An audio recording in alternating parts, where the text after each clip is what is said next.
Il faut commencer par poser le décor, car ce qui s'est produit au cœur de l'Espagne, le royaume incontesté du football, n'est pas un simple fait divers sportif. C'est un véritable choc sismique, une hérésie médiatique que l'on doit analyser avec la précision d'un sismographe.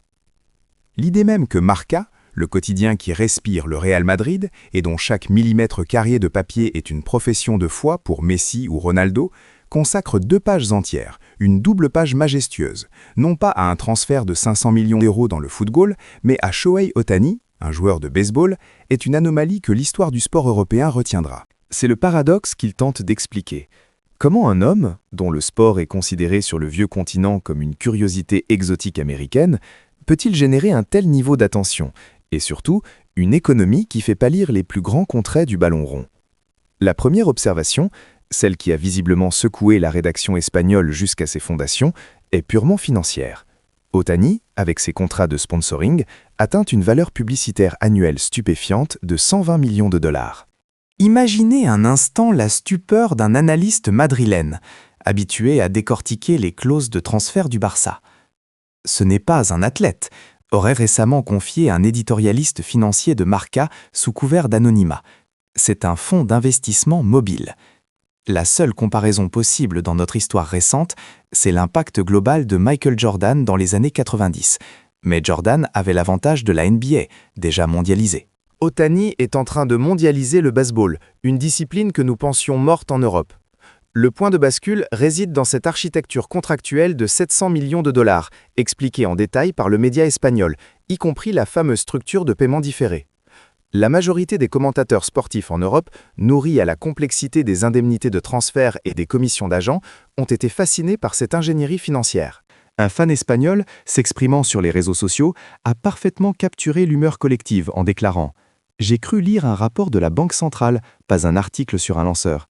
Ils sont en train de nous expliquer que Ohtani est un génie fiscal qui optimise le bilan des Dodgers, tout en devenant l'homme le plus riche du sport.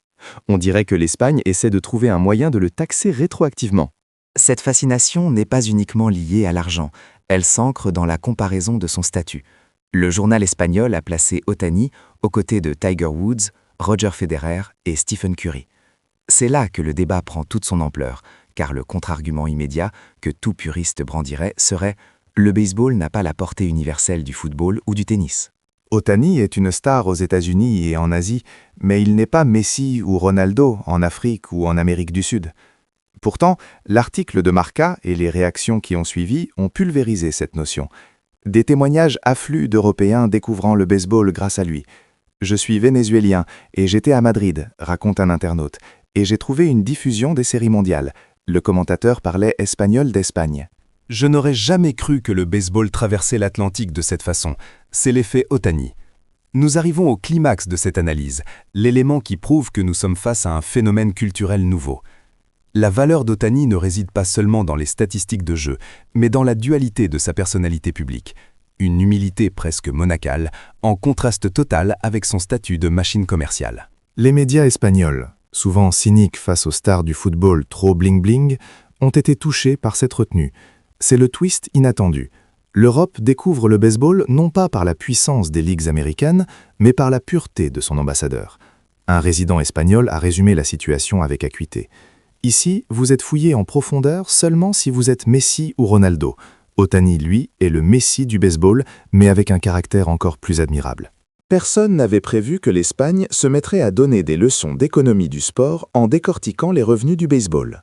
Et c'est ici que se résout le mystère initial de l'ouverture. Pourquoi Marca a-t-il rompu avec ses traditions?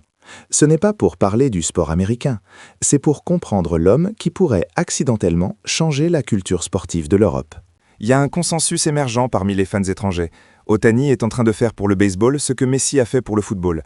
Il le rend cool, il transcende les barrières culturelles.